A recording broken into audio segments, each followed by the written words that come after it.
ஒரே ஒரு தோல்வியில் உங்கள் நம்பிக்கையெல்லாம் பறந்து போயிடுது பார்த்தீங்களா அப்படின்னார் அந்த பெரியவர். எல்லாம் நல்ல விதமாக நடக்கிற வரைக்கும் நம்பிக்கை, எதிர்பார்த்தது தோல்வியில் முடிஞ்சுட்டுதுன்னா அவநம்பிக்கை.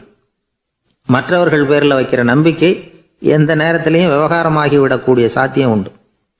நாம் நம்பிக்கை வைக்க வேண்டியது நம்மக்கிட்ட தான், நமக்குள்ளே இருக்கிறார் கடவுள். எனவே நம்ம பேரில் நாம் வைக்கிற நம்பிக்கை தான் உண்மையான கடவுள் பக்தி. நிபந்தனையற்ற நம்பிக்கையாக அது இருக்கணும். எல்லாம் நல்லபடியாக நடந்துக்கிட்டு இருந்தால் எந்த முட்டாளுக்கும் நம்பிக்கை வரத்தான் செய்யும் அப்படிங்கிறது ஒரு பெரிய ஒரு கருத்து.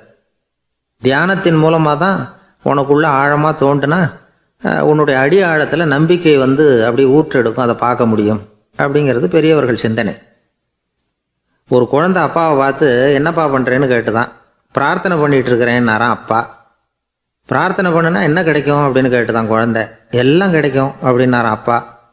நீ வச்சிருக்கிறிய பேனா அது கூட கிடைக்குமான்னு கேட்டுதான் குழந்தை. கிடைக்குமேன்னு இருக்கார்.